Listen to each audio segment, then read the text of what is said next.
Something that my Tibetan teachers always begin any Dharma meeting or Dharma talk with is mentioning that it's by no accident that we meet.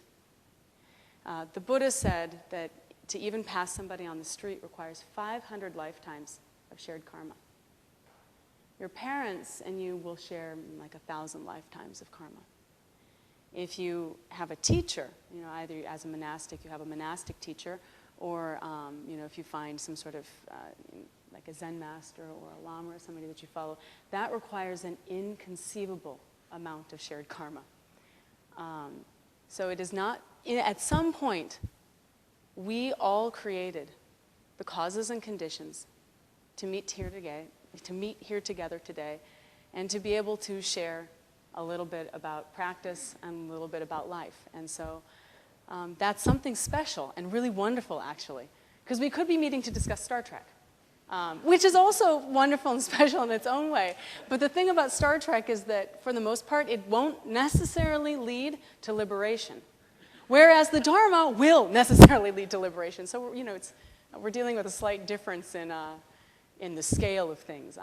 So even though it would be wonderful to meet to talk about Star Trek or coffee or your favorite late 18th century British novels, which is another old hobby of mine, all of those things are wonderful, but not nearly as precious as the opportunity to meet and share the Dharma. And so all my teachers have always taken a moment to express gratitude for that, and gratitude to you all for coming. So thank you. May this be a fruitful and liberating experience for us all, although I can't vouch for my, many things can bring you here. Actually, not so long ago, the director said, I think the weather, because it's so nice today, means people will not come. I guess this is a small crowd, I don't know. I'm overwhelmed right now, actually. But, a number of reasons can bring you to a place. You could have been bored, you could have nothing better to do, your mom could have told you to go, your friend could have dragged you. You could have had a big question about your life. You could be struggling with something. You could be happy about something and want to share it. You could just be curious. But whatever energy brought you here, the direction you're going to send it in is actually much more important. So my teachers also take a chance to express an aspiration. Gratitude that we're all here, and then how are we going to send the energy? How are we going to use the energy that brought us here and that we're going to share today? And ideally, this meeting and whatever happens today will bring about the benefit, the joy, and the peace of ourselves and all others. So I sincerely hope that we can accomplish this in small ways and in big ways. So with that, I'll begin. The topic of the talk, as advertised, is on what we call the 3 trainings, which is a very basic way of approaching Buddhist practice and teaching in all of the traditions of Buddhism, actually. It doesn't matter if you are in Sri Lanka studying with a Theravadan teacher. It doesn't matter if you're in Tibet studying with a Vajra master. It doesn't matter if you are in Japan studying with a Soto master. They're all going to, at some point, bring up the 3 teachings. Does anybody by chance know what they are? No one. Wow, that's a first. The 3 teachings are morality, or precepts, samadhi, or meditation, and prajna, or wisdom, sometimes also translated as insight. And if you look here, actually, I don't, like I said, I'm a supreme geek. If you look at this, at some point, it'll be footnote 4, actually. It's Anuttara Samyak Sambodhi. Since all the Buddhas of the 3 time stages rely on the prajna, which is wisdom, which is the third of these 3 trainings, paramita, they attain Anuttara Samyak Sambodhi. And if you look at footnote number 4, that means complete and perfect enlightenment. So when we're talking about the third of these 3 trainings, enlightenment or wisdom, this is what we mean, at least from a Mahayana standpoint. It would be, you wouldn't use the same term if you were talking about it from a Theravada standpoint, but we don't need to worry about that. So that's the wisdom aspect, complete and perfect enlightenment, which is, really vague, actually. The second of these is samadhi. What did we do right before I opened the talk? We sat for about probably 3 minutes or so in meditation. That's the second of these 3 trainings, right? It's the one in the middle. And the Sanskrit term is samadhi, actually. And when we say meditation these days, we can mean any number of things. We can mean Zen meditation. We can mean some sort of Tibetan visualization meditation. If you're my mother and it was the 60s, it means transcendental meditation, TM. It can be loving kindness meditation, which you find in both the Theravada traditions and in the form of Tonglen. You'll find it's very popular in Tibetan traditions as well. But the particular meditation meant by the term samadhi is what's called calm abiding meditation. So it's a stabilization meditation. In Korean Buddhism, we'll often talk about reaching one mind. You've got to get to one mind, and one mind, it's from this single pointed concentration that you'll have an instant, when everything just, the whole world breaks open, and you attain this footnote number 4. So that's samadhi. It's not just any meditation. It's a calm, mirror-like, stable meditation. So that's the second training. That's samadhi. Well, that brings us to the first of these 3 trainings, and that's morality or precepts. I told one of my Dharma brothers that I was giving this talk, and he asked, "What are you giving the talk on?" I said, "I'm giving the talk on the 3 trainings." And he says, "That sounds so boring. I'm not going." And I thought, wait, if you talk about morality, you get to talk about all of the scandals. Anywhere, all of the things that we do wrong that keep us up at night, all of the things that, are actually like the grit and dirt of human life. You get to talk about all of that if you're talking about morality. So I don't know why he thinks this is a boring topic, because actually there's a lot to say about it. Anuttara Samyak Sambodhi, that's pretty boring. It's perfect and complete enlightenment, and that's it. It's like, wow, enlightenment. So I'm glad to be down at the first stage and talking about precepts or morality. Right before I came here, I stopped for lunch. I live in the provinces, so it takes me, if I take the KTX and I catch an early one, the soonest I can get to Seoul is about 10 o'clock, and that's if I leave my temple at 7 o'clock or a little bit earlier. Our Kyomunim here knows, because she's in the city. She actually lives in the city just over from me, so I have to go to her city to catch the train to come here. So I thought I'd get been on the train, get some lunch, and I went to my favorite Indian restaurant and sat down, and all of a sudden this Indian gentleman comes up to me and he says, "Excuse me, are you a Buddhist monastic?" I said, yes I am. But we got to talking. Turns out he left India, I don't know how many years ago. He's raised his family overseas in Luxembourg. He was traveling with his daughter, but he says, "My daughter doesn't like Indian food, she's gone to eat Korean food." So we met her later. But we sat down, got to talking. Turns out he was reading Sunsunsim's book, The Korean Way of Zen. Sunsunsim was one of modern Korean Zen's foremost Zen masters. He taught mostly in the 70s and 80s down at Seonggwangsa, which is further south than Gwangju, if anybody's familiar with the Chola provinces. He started an international Zen center in the 70s. He ordained a number of international monastics, and some of his teachings are in English. Well, this Indian gentleman, his name is Kumar, was reading them, and he brings the book over and he wants to talk a little bit. And we get to talking, and he says, "How did you get into Buddhism?" It's like, you want the short version or the long version? The shortest version is actually the version that our director gave. There are always longer versions, but I was introduced to Buddhist meditation, the samadhi bit. I was introduced to that at a very early age because I read Thich Nhat Hanh's book, The Miracle of Mindfulness. But then I promptly, sort of dropped all of that because I had to go to high school, which was exciting, and then college, which was even more exciting. You want to talk about chances to learn about how not to do morality? College is it. And that's why, when I was in college, and I'm not sure this happens to everyone, it certainly happened to me, I hit a wall in my life, where all of a sudden I realized I had to question the way I'd been living. It's college. Everybody parties. Everybody makes mistakes in relationships. Everybody disappoints their parents and also makes them proud, we hope. But nonetheless, there are those moments when you go, wow, I think maybe I'm not living the way I ought to. And I had a big moment like that.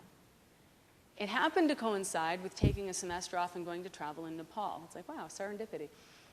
Because Nepal, of course, is full of Tibetan Buddhists. They have a cultural tradition because of the Himalayan regions. They also have a political situation because of refugees from Tibet. And the result is a thriving Buddhist enclave in Kathmandu. And a college friend of mine had a friend in Kathmandu, and the college friend of mine says, be sure you call Rhiannon when you get to Kathmandu. So I call Rhiannon, who's like a second-generation Western Buddhist, and Rhiannon says, oh, I'm so glad you called me. Ravinder told me all about you. You want to go to a Dharma talk on Saturday? It's like, okay, I just left college. I left things in a mess.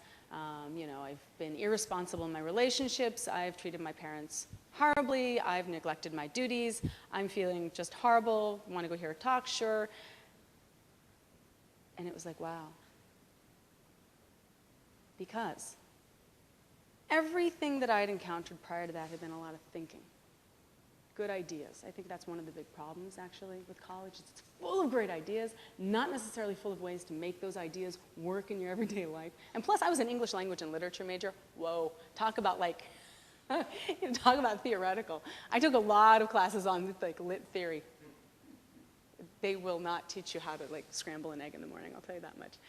But the Dharma talk I went to hear was by Choki Nyima Rinpoche. I still remember him.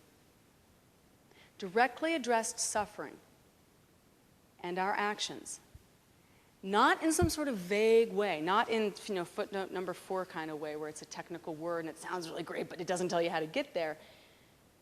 But he talked about how we need to act moment to moment and live day to day in order to bring peace to our minds and to help others. This first training is just that. We use the word morality or precepts because that's the translation of the Sanskrit, Shila. But, when you say the word morality, most Westerners, they just they shut down. Whatever, I don't need you telling me what to do. I don't need you judging me. I get this a lot.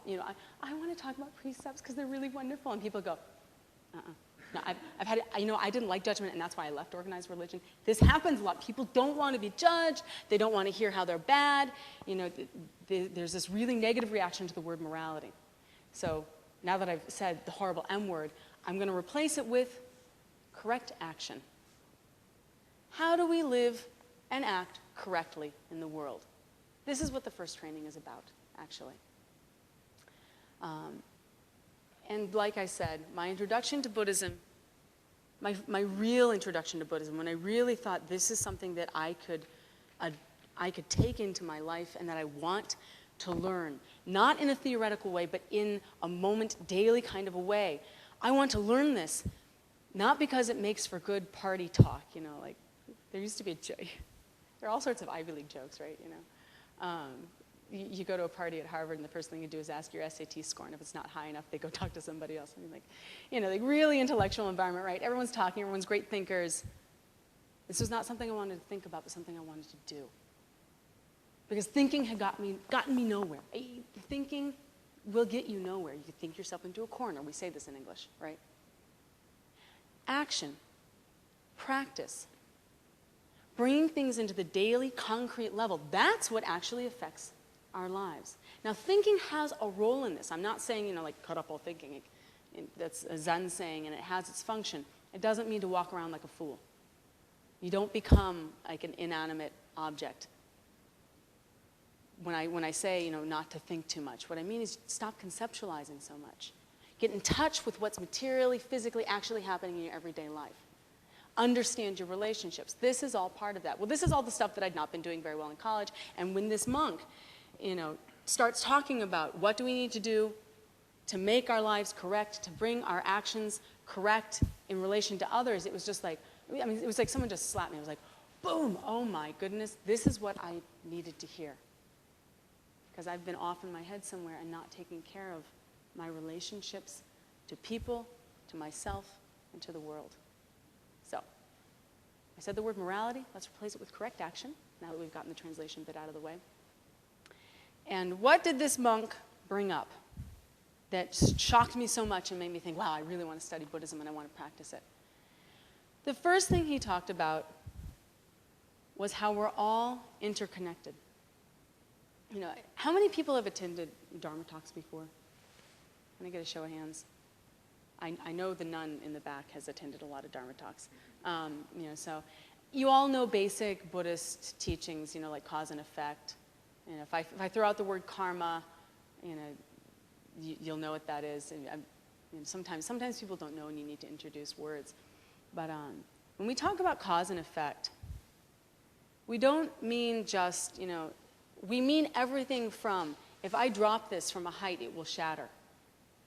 That's a very physical, a very visible cause and effect kind of a thing. We mean not only those kinds of visible, physical cause and effect kinds of things, we also mean very subtle things happening in the mind. Anybody see the movie Inception? Yeah, okay, I love movies.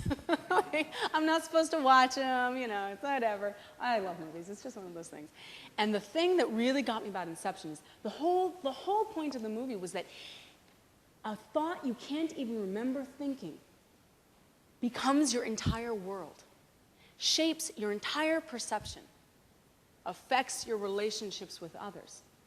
The reason why loving kindness meditation or compassion meditation works is because it tries to short circuit or re-circuit the way we think about people so that when we interact with them, we interact with them differently.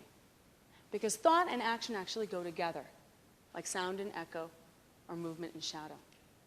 You can't separate them. I just introduced the 3 trainings, it goes like this, I work backwards from them, but actually, there is no sequence. They are all simultaneous. So you can't have awakening and wisdom if you don't also have correct relationships and correct actions. They all work together through the spectrum. But because I don't have awakening, I'm not going to talk about that. I'm just going to talk about what I do know, and that's relationships and actions in the world. So we're all interrelated. Everything has a cause and effect, visible cause and effect, and also not so visible cause and effect related to thinking and how we think about things. They talk about how little kids, if you tell a little kid, that they're bad at something, that they're, a little kid hears too often, oh, you're not as pretty as your sister, or you're ugly, this becomes then something that they become attached to, and it becomes a complex. They say this in Korean as well. She has a complex. They've borrowed the English word. Well, that's actually, it all starts in the head, right? But then it becomes something that affects your relationships. So this interdependence and this arising together and this interconnectedness also has a mental aspect to it. So often when we think about our relationships to others, we think about it in terms of I and you. That's a mental distinction. Well, this is mine, this is my chabo, my cushion, and that's yours. This is my action, and that's your action. But if we want to have, at least from the Buddhist standpoint, a correct relationship with other people, we have to understand that actually, it's not my action or your action, but our actions, collectively. And this is what I understood in college. I thought they were my actions. I could do whatever I wanted because it was my life. This is I, mine, me. This is a big problem. This is I, mine, me. It's my life. I can do what I want with it. The thing is, what I was doing was affecting others. When I forgot to, keep a promise to a friend, when I broke someone's trust, when I disappointed my parents because I hadn't met their expectations, well, then actually it wasn't my action anymore, is it? It's ours. This is cause and effect. This is interdependence on a much more subtle level than just dropping a piece of glass. But it's the same principle. That I'm confusing my 2 terms here. I'm confusing cause and effect with interdependence. Because in Sino-Korean, they're actually the same. Sorry about that. But, that we need to recognize that anything we do will have an effect. And the reason it has an effect is because it's not ours. If it were only mine, only I would experience the effect of something. But we know in our lives that's not true. How many people live in a family or a roommate situation? You share a living space with somebody. Even a dog. Pets count. How many times you've walked into the house and whoever you live with is angry, And you've had a good day or a bad day, it doesn't matter, but you walk in and you encounter that anger, and it unsettles you somehow. And has anyone had this experience? Because this is my experience living with others. Or you walk in angry, and you unsettle someone. You all are already far greater practitioners than I am, because I would expect 100% of the hands to go up, usually on this question, if you're being honest. This is what I mean. So, the first thing that we have to do when we consider our actions in the world is realize that they're not ours.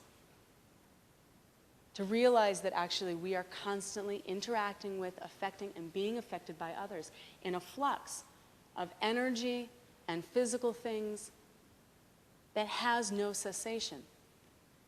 Which means that we are always responsible, not just to ourselves, but to the entire world.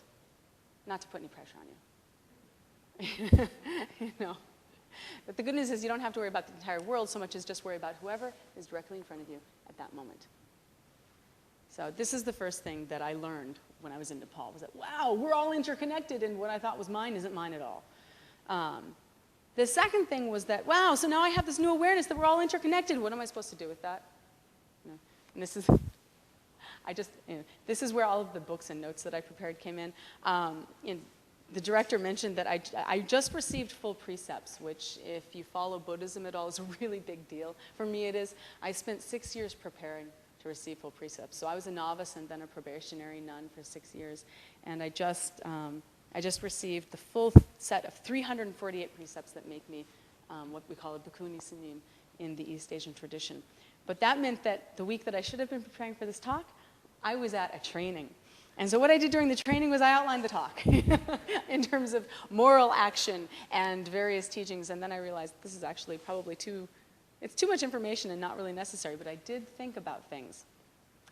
And I thought about, okay, so we've talked about interdependence, but what does that mean in terms of how we're supposed to act? You know, I mentioned that one way to translate this original Sanskrit word shila is as precepts. Because, you know, Buddhism has precepts. There are also, what are they in Christianity? The 10 Commandments. We've got the 10 Commandments. You know, there are sets of expected behaviors in every religion. One of the interesting things about Buddhism, though, is that unlike the 10 Commandments, there's nothing about how you should believe, only about how you should act. I think this is, for me, this is one of the really wonderful things about the Buddha Dharma, is that they don't ask you to believe in something, they just ask you to act and to try, which I really like.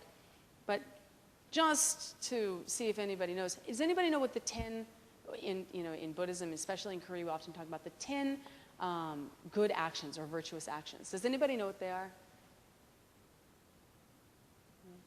Does anybody know what the 5 basic precepts are in Buddhism? You know, if you want to become a Buddhist formally, actually, the first time I took refuge and became a Buddhist, I only took 4 precepts. I didn't take the precept about drinking because I hadn't finished college yet. I'm serious. Yeah, you're laughing. I'm serious. I was like, I can't keep that precept and have a social life, so I'm just not going to take the precept so I don't break it. You know, if you can't keep the precepts, don't take them. That's the rule. So I said, I will take the precept on no killing. I'll take the precept on no lying. I'll take the precept on no stealing. I'll take the precept on no sexual misconduct, but I'm not taking the precept about not drinking because I'm still in college. And that's how I became a Buddhist. I became a Buddhist with 4 precepts. I did take all 5 precepts later. But, you know, so that's my precept story. And I've just given you then the 5 basic, precepts in Buddhism, or correct actions, because the word precepts freaks people out. Do I have to shave my head and put on weird clothes too? Start talking about precepts. No, you don't.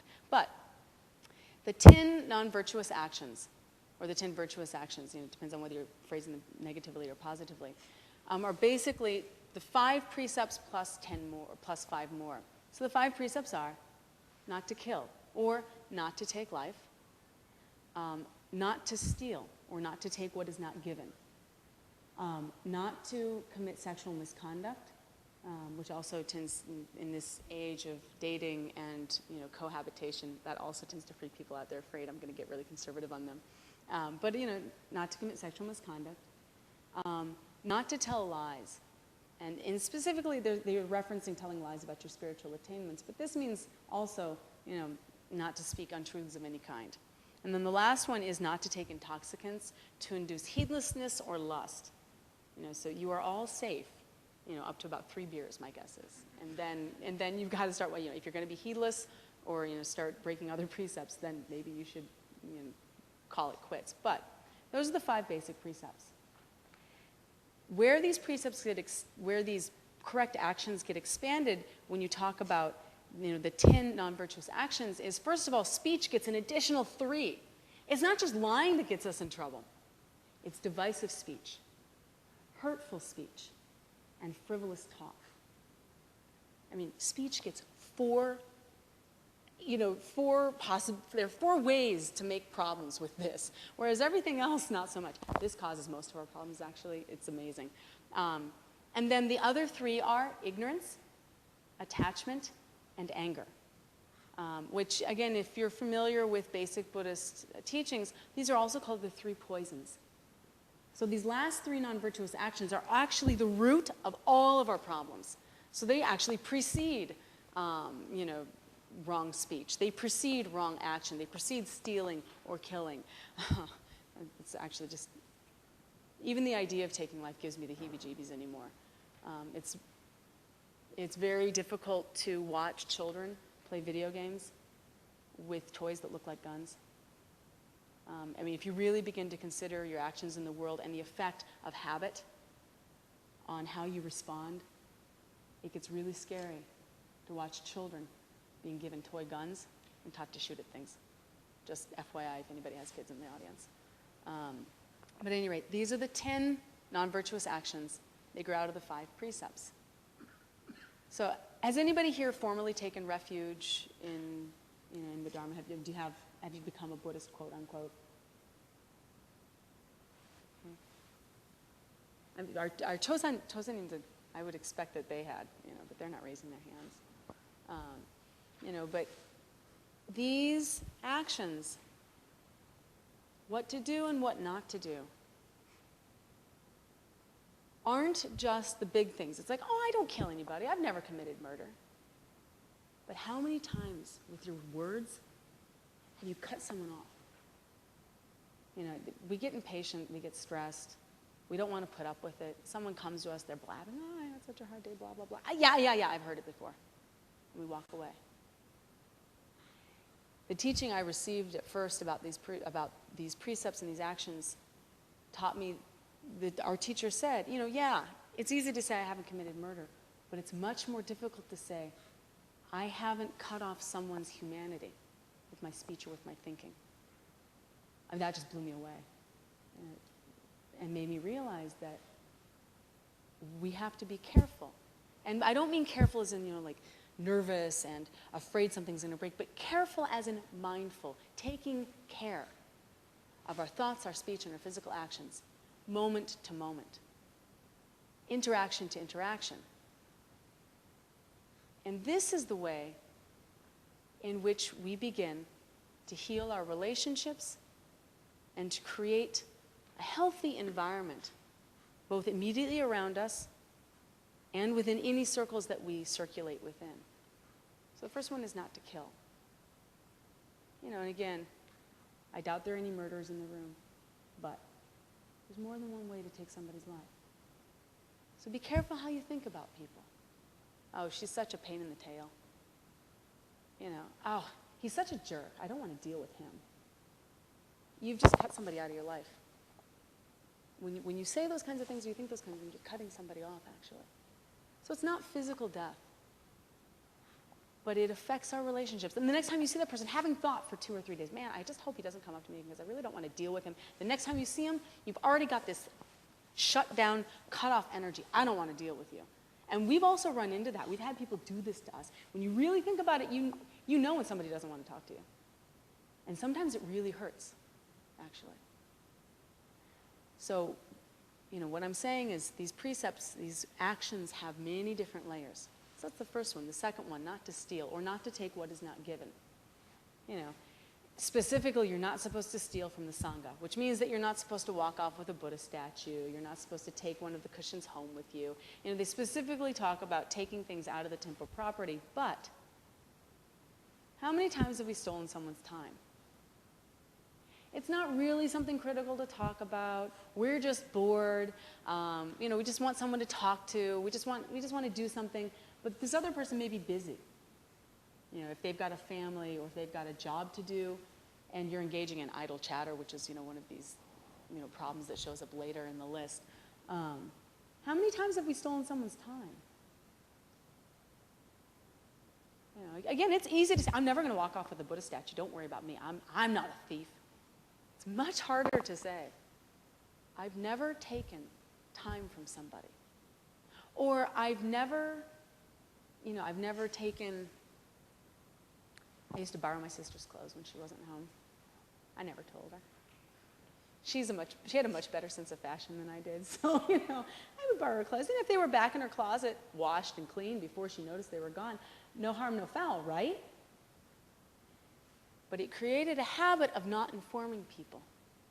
And that meant that when I did get caught borrowing something, I'm going to return this. When I did get caught borrowing something, it actually created distrust between me and others because I hadn't talked to them in the first place. And when I talk about, you know, when I got to this point in college where it was like, wow, I really need to reevaluate how I'm living, I'm talking about these kinds of things. And I'd gotten into habits, you know, habits of speech. Oh, I just can't stand her. And then she walks up to me and it's like, hi, how are you? You know, people know when you are not sincere. I had created an environment that was full of distrust and anger.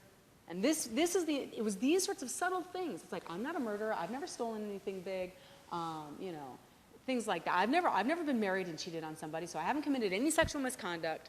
You know, it's easy to say in the big way you've kept the precepts. It's harder to say in these subtle ways that you have.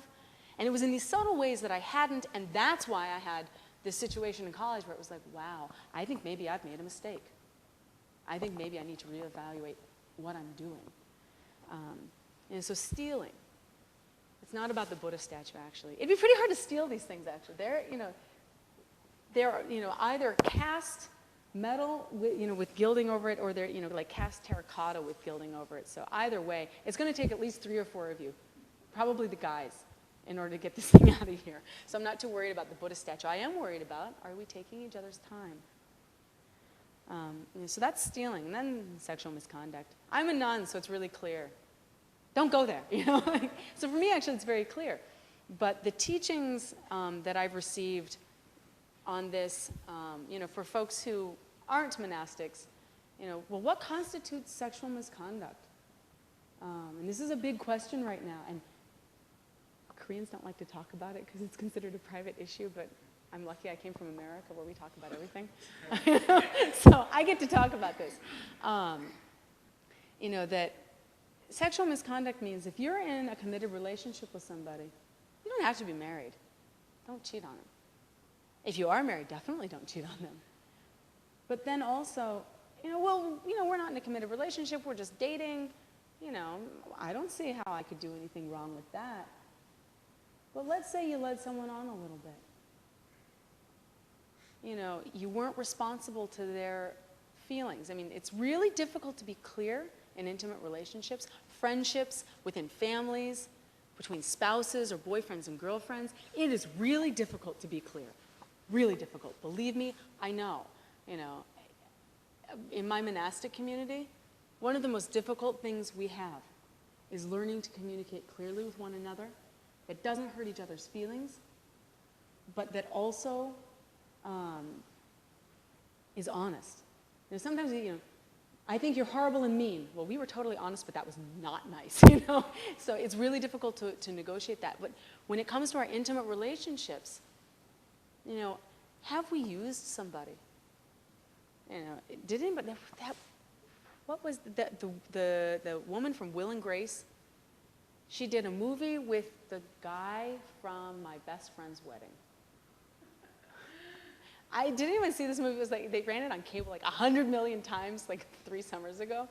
This woman is going to her sister's wedding, and she doesn't have a boyfriend because she's one of these career types. And so she hires a male escort, so that she can look good at her sister's wedding.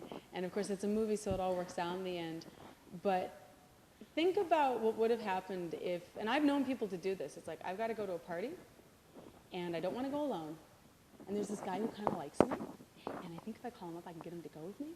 She doesn't really like him that much, but she doesn't want to go to this party alone. But this guy likes her. How is he going to feel if he finds out that she didn't really care? I mean, it's not a relationship, right? They've only been on a couple of dates, right? These are the gray areas that I'm talking about that we need to think about. So sexual misconduct, okay, yeah, I'm not going to cheat on anybody. But am I going to be responsible and careful and clear in all of my intimate interactions? That is a big piece of homework for us. And then we get to the no intoxicants to induce heedlessness or lust. My monastic sisters have told me that they think I should be cut off from coffee because I'm obviously dependent on it, and it's obviously a stimulant for me, and that breaks the precepts, and I'm just like, well, whatever, So I'm not sure that we need to cut off coffee, but that Zen Master Seung San, and it was actually through Zen Master Seung San that I first was introduced to Korean Buddhism.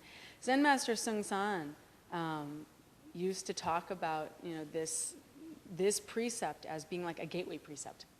If you can drink and not do anything irresponsible, if you can take drugs and not do anything irresponsible, actually, then you have no problem.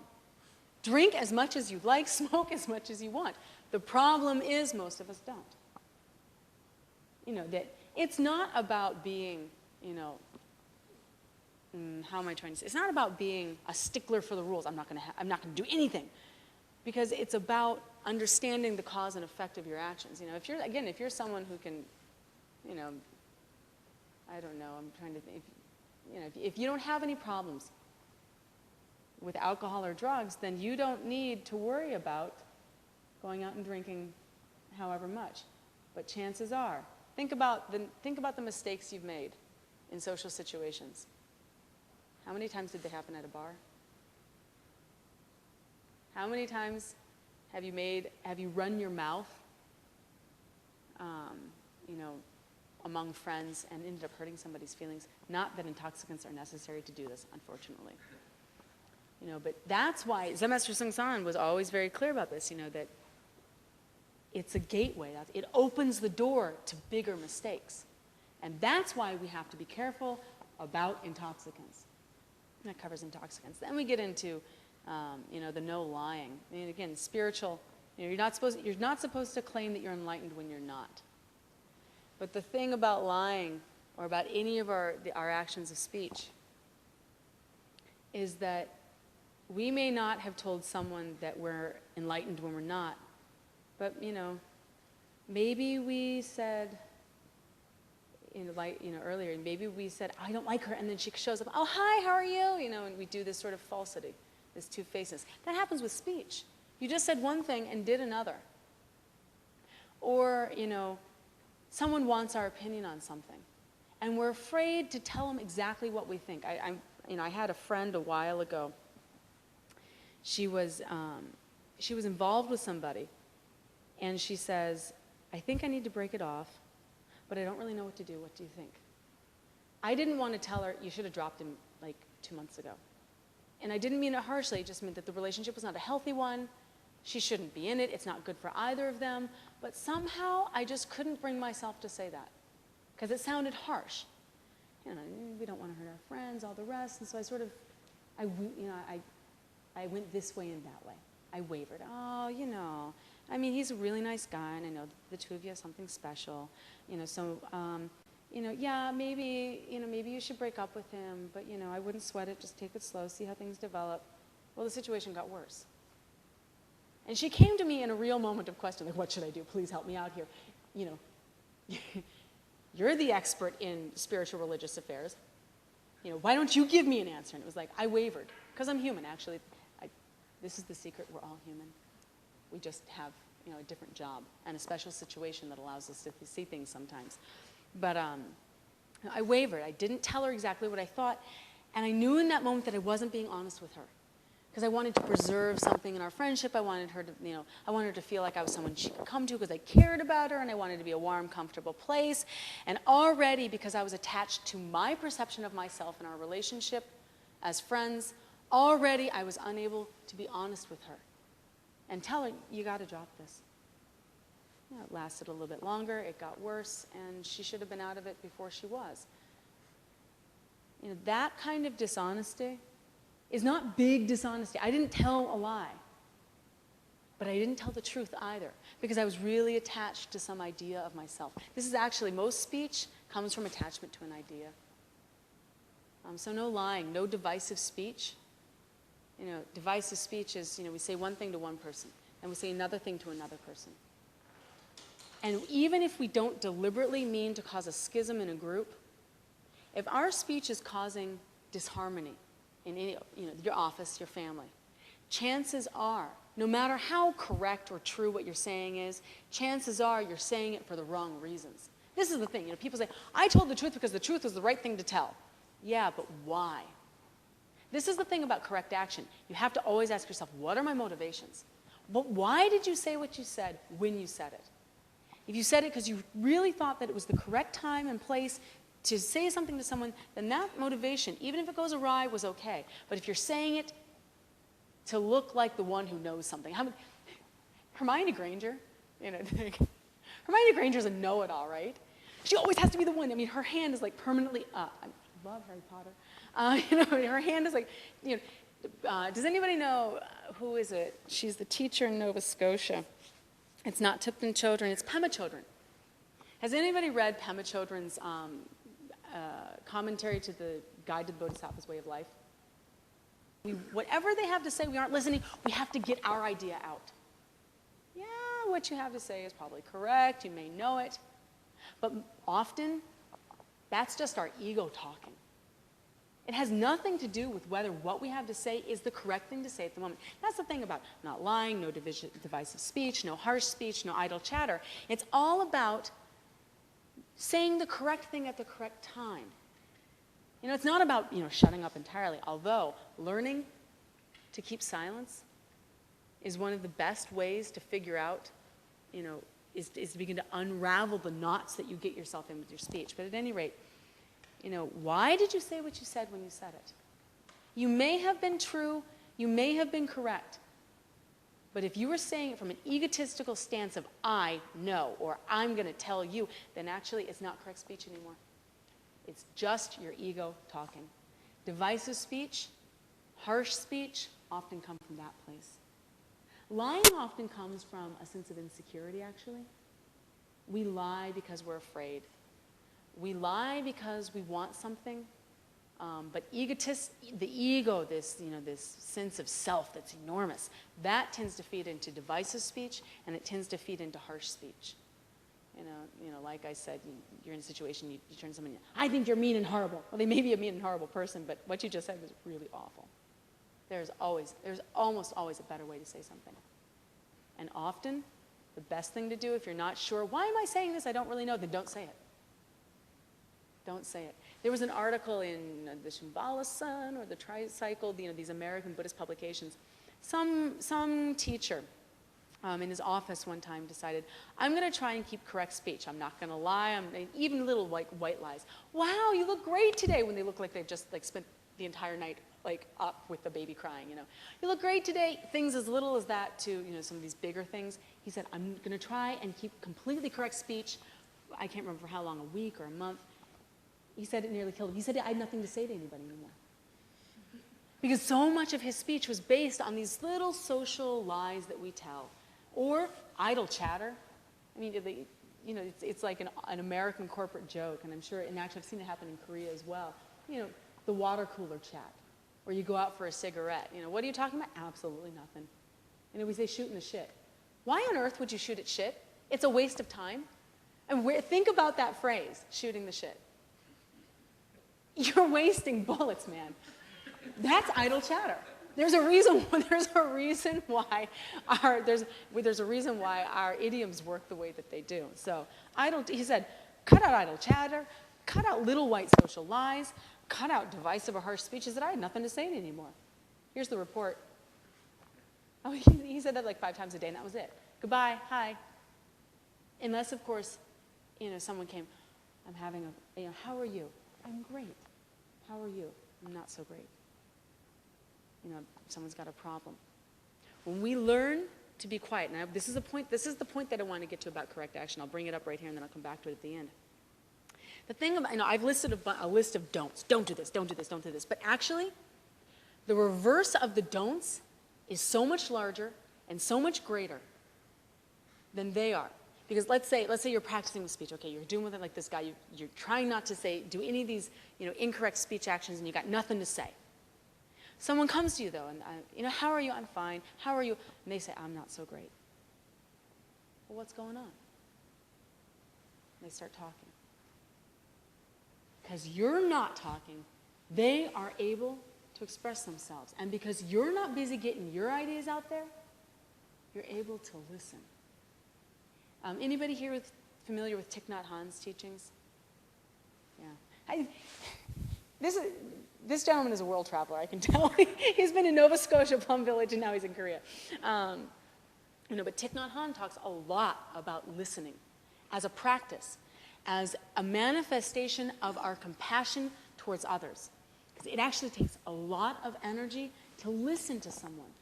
Because when I say listen, I don't mean you're listening to their words. I mean, oh, yeah, she told me that she went to the store yesterday and that she picked up a couple loaves of bread and she's having a potluck on Saturday. I don't mean that. Perceiving. This, Kwanseum Bosa is the Korean translation of Avalokiteshvara, who's the Bodhisattva of compassion. And Kwanseum Bosa means perceiving the sounds of the world. Thich Nhat Hanh talks a lot about this. That when we learn to shut up, we create a space to perceive. And that space is a living space that invites others in. It allows us to interact with others in a way that is compassionate and healing. Thich Nhat Hanh is big on healing, and I'm glad because we need someone like him who talks about how our practice heals the world. But I'll come back to this. I'll come back to the positive side. The flip side of the don'ts is the do's. But after I get through speech, so we've gotten through speech, we've gotten through all of the drinking and all of the partying upstairs, and now we come to the three big ones: ignorance, attachment, and anger. And anger and attachment are actually the same thing. And sometimes anger is translated as aversion. It depends on who's doing the translating for you. But ignorance is the root of all things. And can anybody define ignorance from a Buddhist standpoint for me? I know I can define all this stuff because it's my job to memorize it all. One of my sisters in Kangwon in seminary said to me, she said, if I knew we had to study this much to become a nun, I don't think I would have ordained. She wanted to go sit Zen. She says, why are they making us memorize all this stuff? I said, I don't know. I like books, so for me it wasn't a problem, but I had to memorize this stuff. But I'm wondering, does anybody know the fundamental definition of ignorance from a Buddhist standpoint? Any guesses? All that which is untrue. What is the most untrue thing? Bingo. Good. I'm so glad. But the thing we are fundamentally ignorant about is the idea of a self. This I, my, me mind that I talked about at the beginning. That comes from an idea that I exist. And if I exist, you exist. And if I am a discrete or separate existence, then so are you. And that means that we don't interact, actually. But we know this to not be true. And I've talked about someone's angry and you feel that anger. You throw a piece of glass and it shatters. Obviously, there is cause and effect, and there's interrelation, and it's obvious in our world if we stop to think about it. And that's why paying attention undermines our concept of self. Because every time you stop to pay attention, what you realize, actually, is that because things are always changing, because things are always interacting, they can't be solid, discrete entities, actually. If you existed permanently forever, then you wouldn't be able to feel happy one moment and sad the next. Because how can something that's permanent change? And again, this gets into wisdom, and like I said, I have not attained wisdom. So, I can recommend teachers and, other teachings, Dharma talks or books that talk about this more in depth. But the fundamental ignorance we have is that I exist permanently and separately, when that is just observably experientially not true. But because we believe in a self, and we have an attachment to this self, we want to preserve it, we want to keep it safe, we want to keep it comfortable. It has likes and dislikes. It divides the world into black and white, this and that, yours and mine, good and bad. This all springs from this fundamental ignorance. And of course, once you get into likes and dislikes, because if there's a self and it wants something, especially self-preservation above all else, it wants to preserve a comfortable space for itself, well, then it likes things that make it feel good, and it doesn't like things that don't. So often, actually, when you talk to beginning meditators, they'll say for about the first month or so, it's great. And then they really start getting into it, and then they go, it's horrible. It's horrible. I am so uncomfortable. My body hurts, but more than anything, my mind is going crazy. My mind hurts. Many people get on the cushion and they experience mental chaos. After like a blissful month, oftentimes, even in Zen, we'll use the breath as the introductory meditation, that you focus on the breath to begin to center yourself, and first, of course, it has a really good feeling, because most of us have spent most of our lives with our breath only coming to here, rushing through everything, never paying attention, and when we begin to breathe, at first, it's an enormous relief. So, meditation's great, and then you begin to realize that there are many things happening in the mind, not all of them comfortable, and most of them not peaceful. And we begin to realize the ways in which we're attached. When I was in college, I went to Nepal the spring of my junior year, came back to finish college and to graduate. I moved into the Zen Center in the winter of my senior year and spent the spring semester there. And for spring break, I went to sit a week of retreat at Providence Zen Center. And the woman next to me drove me crazy, drove me nuts. I've never had anyone make me so crazy in my entire life. And she wasn't doing anything in particular. It's just that, I had nothing else to do but focus. And it was really great. And I was focusing, and then she'd breathe. Or she'd cough. Or she'd swallow. Swallowing's the worst when you're on silent meditation. It's like, everything's great. And then the person next to you is like, the sound is like, it makes you crazy. Because my comfortable space was silence. And me on this meditation retreat, and me focusing on my breath, and then the person next to me ruins it all with her noisy swallowing. I was really attached to my idea of comfort, and to what was I saying? And to what made me feel good, and what was my idea of a good thing. So that's aversion, and then of course attachment would be to silence. But then get yourself the perfect situation. The person, the person sleeping next to you, and then the person on this side is swallowing noisily. The person on this side can't stay awake. And they're doing this, and you can see it out of the corner of your eye, and it's just like, focus on the floor. Focus on the floor, and all you can see is the person next to you bobbing up and down. So you get rid of both of them. That's it. Solo retreat is the answer. You get rid of both of them, because what you want, because you're attached to something, is you've got an idea of the self. What you want is solo retreat, because these people are messing up my retreat. You get yourself in a room all by yourself, and then you're the one falling asleep. I promise you there is no perfect situation. There is no perfect situation. And the only reason we lock ourselves into the idea of the perfect situation is because we are attached to certain situations and we don't like other situations. When actually the problem is not exterior at all, but in here, because we have an idea. And where does that idea come from? It comes from an idea of the self. Because if we believe in a permanent self, then we also believe in a permanent happiness out there that we can just, grab like an apple off the tree. But what the Buddha Dharma teaches is that that is just not possible. That just as there is no permanent self, because if there was a permanent self, you couldn't feel happy one moment and sad the next. There is no permanent happiness either. Yes, there is awakening. But awakening is not some static state that you attain once and then, it's like crossing an ocean. I mean, we use the metaphor of crossing the ocean. But, if anybody's really wants like a lot of heavy conceptual Buddha Dharma, the Garjuna and the middle way he's the man for you. He talks about this a lot. and about how things don't permanently exist.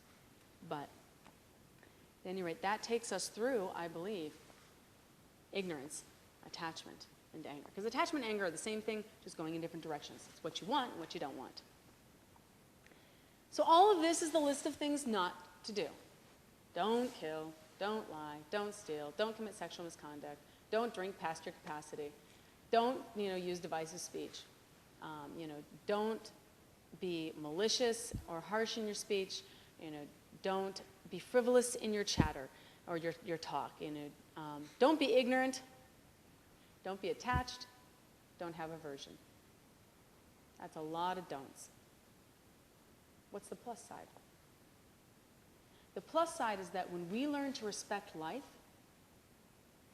we gain in intimacy and fullness of relationship with everything. I'm kind of a pessimistic, cynical person, which means that people don't like to hang out with me very much because, then I get all cranky on. Then they're like, you're no fun. We're going to go find someone who's fun. That sucks. I don't like that.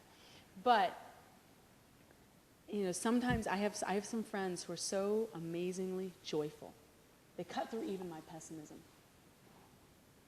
And the thing about being with someone who respects life and who has this intimacy with it, when you respect life, you begin to respect others. And you respect yourself. And when that happens, the quality of your life improves. And I'll tell you, joy improves. When these people who are so joyful, who sort of like get me out of my pessimistic, cynical habits, one of the things that they have is an immense gratitude towards everything because they're aware of the preciousness of all things. And being in the presence of someone like that is, it's life-changing.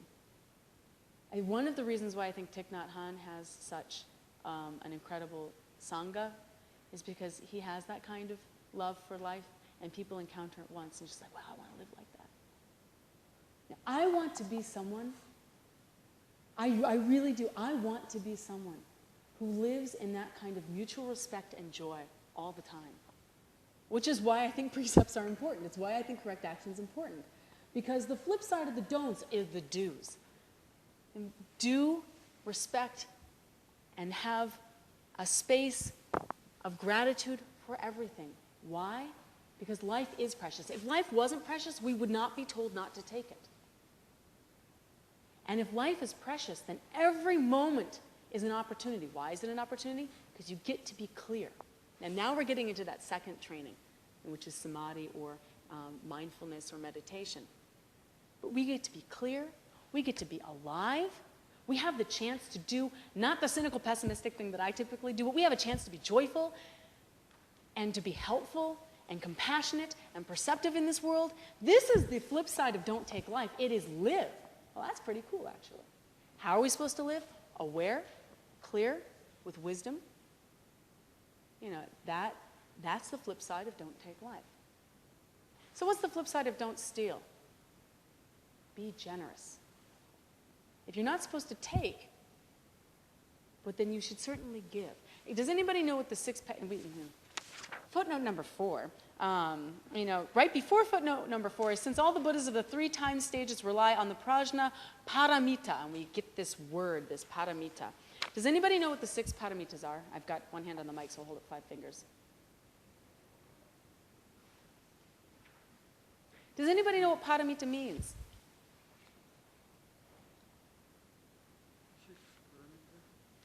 Do you know what they're? No. Can you recite them? If you know them in Korean, recite them and I'll translate for you. Patience. Patience. And meditation. Meditation. Morality. Morality. My favorite.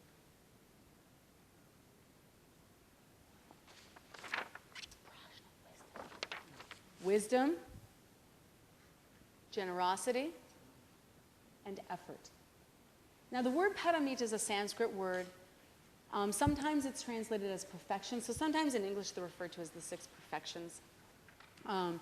Paramita can also mean to go beyond. The reason why we translate it as perfection in English is because it means to have gone completely over or beyond. And when something is complete, it's perfect. That's how we ended up with the word perfection. But there's actually this sense with the word paramita in the original Sanskrit of motion over. It's a process or a progress toward something. That's the sense that you get from the Sanskrit. So we have these 6 perfections. They're a big part of Mahayana Buddhism. And they begin, actually, the first one is generosity. The second one is keeping correct action or precepts. The third one is patience. The fourth one is correct effort. The fifth one is samadhi or concentration. And the sixth one is wisdom. Wisdom. Well, so we say don't steal. The flip side of that is be generous. And that's the first perfection. And these 6 perfections, if you practice them all, are said to lead to, footnote number 4, perfect and complete enlightenment. So that's why they're important. But the first stage in the Mahayana tradition is generosity. What are we supposed to be generous with? Everything. There are 3 kinds of generosity typically mentioned. One is material generosity. 선준스님 used to always say, he says, correct action is, someone comes and they are hungry, you give them food. Someone comes and they are thirsty, you give them water. That's the most basic form of material generosity. The second form of generosity is actually the Dharma. So sharing, I say the Dharma and we think, oh, she means Buddhism, but actually I mean any helpful bit of truth. Some of my best friends are rabbis, Muslims, and Christian or Catholic pastors and priests, and they tend to be better Buddhists than I am because they have worked far more on patience, on generosity, on wisdom.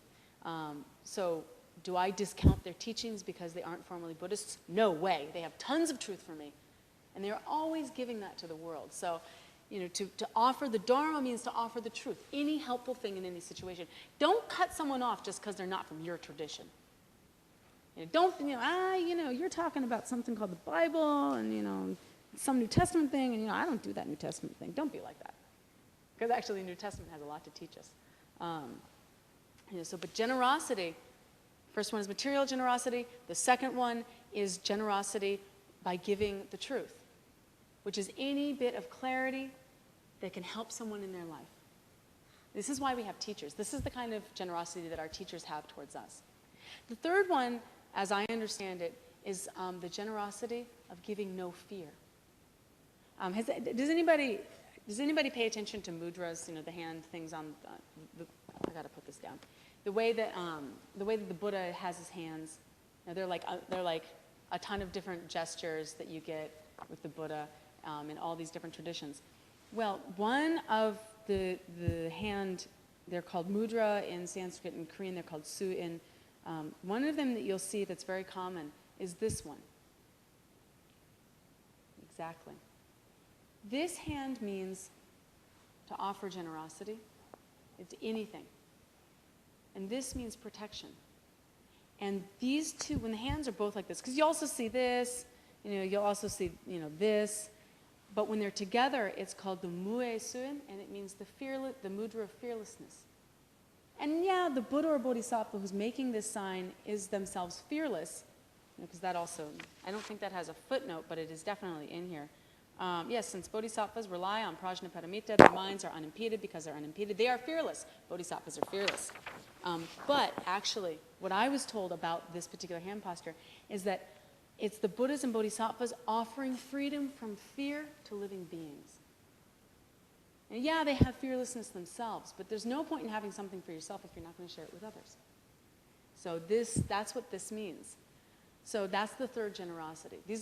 There are actually lots of lists of generosities, but these are the 3 that I learned. So that, the flip side of not stealing is generosity. Benefiting others materially, benefiting others emotionally and spiritually, and offering them refuge and protection. So that brings us then to the 4th, no sexual misconduct. Well, what's the flip side of that? It means having clear, strong, compassionate, intimate relationships. I don't mean just sexual relationships. I mean with everybody, with your kids, with your spouse, with your coworkers. You know, when you learn to listen and you learn to engage people, not with your ideas, but more as they are, which requires clarity, actually, which is why it's important to practice meditation, even though I haven't talked about that much today. What that opens up is space for relationships that are mutually responsible, that are based not on some idea or hunger or need, but based on something a little more settled, which is a willingness to see and accept people as they are. You know, but that's why, so the flip side of no sexual misconduct is strong, intimate relationships based on clarity and honesty. Now speech, because there's a lot that can go wrong with speech. What's the flip side of, no bad speech? Well, honesty, but done with compassion and kindness. The thing about this is that it creates trust. So when we practice correct speech, or at least practice not speaking, what that begins to create with others is trust. If we don't lie, that means that when we speak to someone, they know. They already sense, because we've built a rapport with them of not telling them lies. They know that we are giving them what they need to hear. And if we've done it, if we've learned to not speak when we're egotistical, but to only speak when we really think it's helpful, then they'll know that we're not speaking for our own benefit, but actually speaking out of concern for them. This creates trust. So the flip side of working with your speech is that you begin to have trusting relationships with others in the world. This is huge. Now, the flip side of no ignorance is enlightenment. Enough said. The same with attachment and anger. One of the things about anger, though, you could do an entire week of talks about the 6 paramitas, actually. But the antidote to anger is patience. So patience is a really important aspect of our lives. Anger, I struggle with anger. You're hearing my full confession. I'm pessimistic, I get in fights, I'm not patient, I like movies. So don't go away and say, oh, that's 선준스님, she's a terrible nun. Please don't. I'm working as hard as I can. But, that when you have a lot of anger, patience is the antidote to that. And by patience, I don't mean stuffing all of your emotions down inside you and not expressing them. That's not patience, that's repression, and it's really unhealthy. What I mean with patience is it begins, this is my own experience. I can't say that I've attained patience, that like when someone that I don't like comes up to me, yes, how are you? How can I help you? I'm not there that, the most I can do is like not yell at them, yes, how are you today? That's the best I can do, but the thing about working with anger and patience is that the first thing you have to be willing to do is to let go of whatever you're holding. Do we have anybody who are self-identified anger management issues in the room, other than me? Well, then I'll just talk about myself then. That when you have any strong emotion, anger, sadness, even joy, it's not just an emotion. It actually also has a physical component in the body. And I talked, he actually gave a talk here a couple of weeks ago. One of my teachers is S님, who's the S님 at Busangsa, the International Zen Center. And I went to see him one time when I just got my novice precepts and I was like going crazy and I didn't know how to handle my anger. And I went to him and I said, I don't know what to do. I feel like I'm always flying off the wall. And he said, when you get upset, stop. Don't say anything. Take a moment and notice your body. Get out of your head, get out of your feelings, get in the body. Understand the physical component of your experience. And okay, tried it. And what I noticed was, when I'm angry, my breath and my energy and even my muscles, not up, not so high, I've got a mic right in the way, but right about here. And it's physical, I can feel it. It's like I've swallowed a tennis ball. And Koreans are really good, actually. Like there are diseases or illnesses in Korea that we don't have in the West because we don't have a word for them. But there's this thing called a cheki. Has anyone like gotten? We translate it as indigestion, but it's not Western-style indigestion at all. But it feels like a cheki, like the worst, most awful cheki, and it's like this lump here. And if I press my sternum right here, it physically hurts like I have a bruise. So, first thing S님 says is, get it back to the body. Stop thinking about it.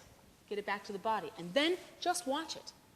I mean, obviously I can't pull it out and watch it, but just pay attention to it. This breathing meditation that we all do, whatever tradition we begin in, we'll almost always start with a breath meditation. Start with a breath meditation. Watch your breath and just feel, watch, observe how it gets stuck right here. Don't try and undo it. Don't try and do anything. Just breathe with it. And I'll be darned. When I stopped thinking about it, started feeling it, and started breathing, it dissolved. Sadness, anger, any kind of strong emotion, it would dissolve on its own. So one of the interesting things about anger is that anger tends to feed itself like a fire. You start with a spark. Someone cuts you off. What a jerk. Then you say it again. What a jerk. And then you start thinking about, you know what? I just hate when people do that. Why are people like these? I never cut anybody off. I can't believe that. I just, like, what if I got in an accident? Oh, and then my insurance rates would have gone. One moment becomes a train of thought, becomes a train wreck. And then you take that energy home, and then you're the angry one in the apartment, and everyone's walking around eggshells around you. And it all started with just one moment. What a jerk. What if in that moment you just stopped thinking, not followed the train? What if? Let's play the what if game. What if you had? Then you wouldn't have ended up with a tennis ball here. Maybe you would have had a jawbreaker. And you could have dissolved it faster and easier. So the first thing when you get upset is not to get on the train, but immediately come back to the body. Watch, go back to the breath. You don't have to do, this is the great thing. This is the thing that when Dave Onstein told me this, I thought, you gotta be kidding me. He's a Zen master, what would he know? Wrong me. You don't have to do anything. All you have to do is stop and pay attention, which is the second training, which is samadhi, or attention. But now I think I am allowed to finish now, and I have finished all 10 of the non-virtuous actions and covered, I think, as well as I can, the first of the 3 trainings, which is in correct action. I hope that this was helpful for you all. This is my first public Dharma talk ever, so please forgive my inadequacies. If I've made any errors, they are my own. My teachers are all good. It would be my mistake if I have misrepresented their teaching in any way. It is my mistake, and I ask the favor of your kindness in my talk today. But thank you all for coming and listening.